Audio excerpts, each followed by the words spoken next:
Hi hello everybody welcome back to my channel competitively by Atharva.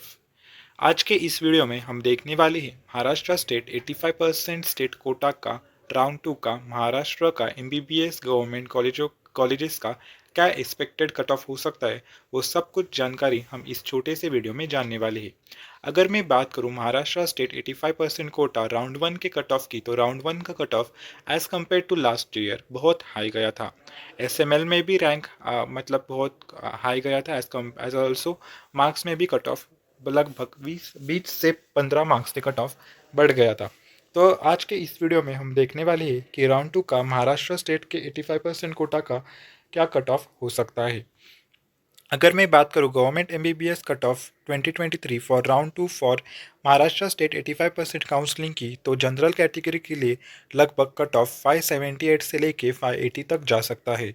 EWS के लिए 575, OBC category के लिए 572, SC category के लिए 480, एसटी कैटेगरी के लिए 360, एनटीए या फिर वीजे कैटेगरी के लिए 525, एनटीबी या फिर NT1 कैटेगरी के लिए 505, NTC या फिर NT2 कैटेगरी के लिए 560, NTD या फिर NT3 कैटेगरी के लिए 570 कट ऑफ जा सकता है।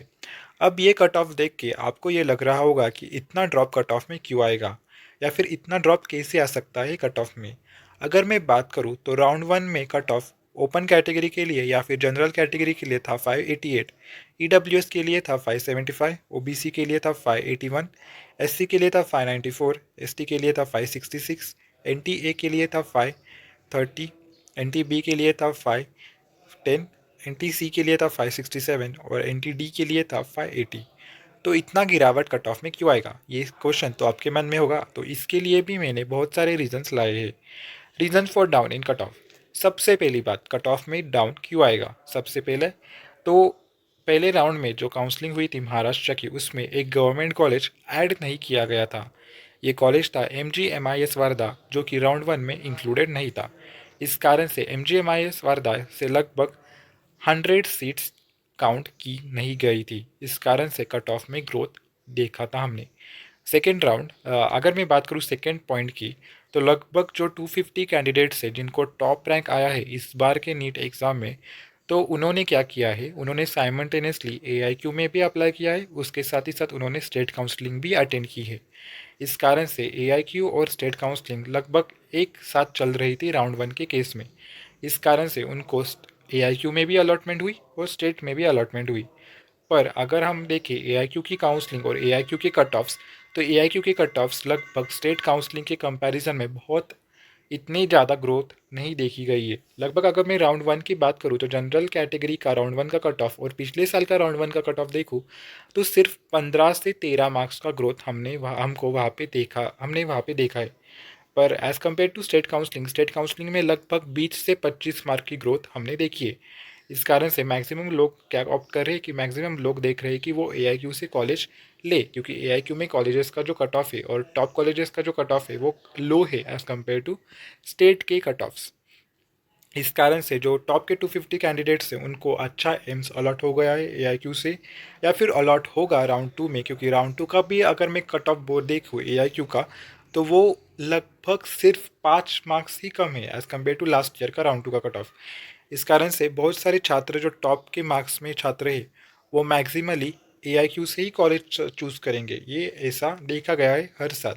तो लगभग 250 से 300 जो टॉप कैंडिडेट्स हैं महाराष्ट्र स्टेट के मेरिट लिस्ट में, वो जनरली AIQ से ही कॉलेज ऑप्ट करेंगे। इस कारण से एक बहुत बड़ी वर्चुअल वैकेंसी क्रिएट होगी। तो 300 लोग भी अगर छोड़ के चले गए तो लगभग 300 सीट्स क्रिएट होंगी लो रैंक के बच्चों के लिए। इस कारण से बहुत ज़्यादा गैप क्रिएट होगा। ये बहुत ज़्यादा गैप क्रिएट होने के कारण जो पिछले वाले स्टूडेंट्स हैं उनका अपग्रेडेशन अच्छा होगा। उनका अगर अपग्रेडेशन अच्छा हो गया तो वो लो रैंक के जो बच्चे हैं उनको भी गवर्नमेंट कॉलेज मिलने का चांस बन सकता है। तो फिर ये एक रीज़न हुआ कट ऑफ में गिरावट लाने के लिए।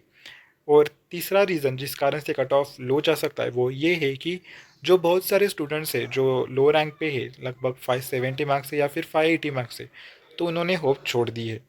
बहुत से बच्चों ने राउंड 1 का कट ऑफ देख के उनको ये लगा कि अब राउंड 2 का कट ऑफ तो बहुत नीचे नहीं आने वाला। इस कारण से उन्होंने स्टेट के राउंड 1 होने के बाद ही रिटेंशन फिल किया है। लगभग लगभग 100 से 150 छात्र तो ऐसे आपको देखने को मिलेंगे जिन्होंने अपग्रेडेशन न जाते हुए रिटेंशन फिल किया है सेमी गवर्नमेंट्स या फिर प्राइवेट कॉलेजों में, जिस कारण से वो अब काउंसलिंग से बाहर हो गए। तो उनका वैसे भी एक वैकेंसी उनकी भी एक वैकेंसी क्रिएट हो गई है। ये वैकेंसी क्रिएट होने के कारण भी कट ऑफ में गिरावट देखने को मिली है और 570 टू 580 मार्क्स रेंज में जो बच्चे हैं उनकी संख्या भी और कंपटीशन भी कम हो गई है। इस कारण से भी कट ऑफ में गिरावट हमें देखने को मिल सकती है इस बार के राउंड में। उसके साथ ही साथ बहुत ज़्यादा वर्चुअल वैकेंसी क्रिएट हो गई है और लगभग 300 टू 350 छात्र क्या करेंगे, AIQ से कॉलेज लेंगे। और अबाउट अगर मैं बात करूँ, एक मार्क अगर कट ऑफ रिड्यूस होगा तो लगभग कितने छात्र उसमें है, मतलब एक मार्क पे लगभग महाराष्ट्र की अगर मैं बात करूँ तो लगभग एक मार्क पे 50 छात्र है। अगर एक मार्क से कट ऑफ कम हुआ तो लगभग 350 कैंडिडेट्स ने छोड़ दी है काउंसलिंग। अगर मैं बात करूँ टोटल कैंडिडेट्स जिन्होंने काउंसलिंग को अलविदा कहा है महाराष्ट्र के काउंसलिंग को, तो वो है लगभग 250 AIQ के छात्र। 250 पकड़ लेते हैं हम, 250 AIQ के छात्र और 100 छात्र जिन्होंने सेमी गवर्नमेंट्स में क्या किया है, ये किया है, लॉक किया है कॉलेजेस। उसके साथ ही साथ 100 सीट्स MGMIS वारदा की, तो 100 प्लस 100 200 200 प्लस 250 450 सीट्स अभी भी अवेलेबल है राउंड 2 के लिए जो फिल नहीं की गई है। 450 सीट्स अवेलेबल है, मतलब एक मार्क अगर कट ऑफ रिड्यूस हुआ तो उसमें 50 छात्रों का कंट्रीब्यूशन होगा। तो अगर मैं इसे कैलकुलेट करूँ 50 टू 450 डिवाइडेड बाय 50, तो लगभग 9 मार्क कैंसिल करके देखिए तो फिर पहला राउंड का अगर मैं ओपन कैटेगरी का कट ऑफ देखूँ तो वो है 588 माइनस 9 मार्क्स अगर हम करें तो वो हो जाता है 579। तो ऐसे मैथमेटिकल एनालिसिस अगर मैं लगाऊँ इस राउंड के लिए तो लगभग ओपन कैटेगरी का फर्स्ट राउंड का कट ऑफ से अगर मैं कंपेयर करूँ और सेकेंड राउंड का कट ऑफ अगर मैं प्रेडिक्ट करूँ तो वो लगभग 579 या फिर 578 या फिर 580 भी रह सकता है। इस कारण से कट ऑफ डाउन जाएगा। तो ये सब थे वैलिड 4 रीजंस जिस कारण से कट ऑफ इस बार राउंड 2 में नीचे जाएगा ही जाएगा। उसके बाद तो फाइनली मैं ये कहना चाहूँगा कि ये सब एक एस्टीमेट है, रफ एस्टीमेट। ये मैं 100% गारंटी के साथ नहीं कह सकता कि इतना ही लो जाएगा या फिर उतना ही लो जाएगा। मैं सिर्फ ये एक एस्टीमेट बता रहा हूँ कि इतना लो जा सकता है। कितना लो जाएगा ये सब अब एप्लीकेशंस पे ही डिपेंड है और कंडीशंस पे ही डिपेंड है, और ये सब कंप्यूटर को ही पता है कि उनको कितने लोगों को सीट्स देनी है और कितने लोगों को चॉइस नॉट अवेलेबल देना है। तो फिर मेरे अकॉर्डिंग तो 580 या फिर 578 कट ऑफ रहेगा ओपन कैटेगरी के लिए राउंड 2 का। EWS कैटेगरी के लिए 575, OBC के लिए 572 और रिस्पेक्टिव कैटेगरीज का आपने प्रीवियस स्लाइड में देखा ही होगा। तो फिर फाइनली मैं यही कहना चाहूँगा कि ये सिर्फ एक रफ एस्टिमेट है। ये ऐसा हो भी सकता है, ऐसा नहीं भी हो सकता। कट ऑफ कम आएगा ये तो ट्रू है, कट ऑफ कम आएगा ये ट्रू है, पर कितना कम आएगा ये हम बता नहीं सकते। ये सिर्फ मेरा एक रफ एस्टिमेट है कि इतना इतना कट ऑफ जा सकता है। कट ऑफ 5 मार्क्स से भी कम हो सकता है, कट ऑफ 10 मार्क्स से भी कम हो सकता है, या फिर कट ऑफ 20 मार्क्स से भी कम हो सकता है, पर ये डिपेंड करता है अलग अलग सिचुएशंस पर। मैंने जो सिचुएशंस आपके सामने लाई है उसके अकॉर्डिंग टू कट ऑफ नीचे जाएगा ही जाएगा, इस कारण से आप कोई भी चिंता न कीजिए। तो बस यही था मेरे इस वीडियो में, तब तक के लिए धन्यवाद। मेरे चैनल को सब्सक्राइब कीजिए, लाइक कीजिए और डिस्क्रिप्शन बॉक्स में मैंने व्हाट्सएप ग्रुप की लिंक दी गई है, उसके सहारे आप मेरे ग्रुप से ज्वाइन हो सकते हैं और अपने आप को पर्सनलाइज काउंसलिंग से ज्वाइन करवा सकते हैं। तो पर्सनलाइज काउंसलिंग ज्वाइन करने के लिए मेरे डिस्क्रिप्शन बॉक्स में जो व्हाट्सएप ग्रुप की लिंक है उस पर क्लिक कीजिए और ग्रुप में शामिल हो जाइए। तब तक के लिए धन्यवाद। Thank you for watching.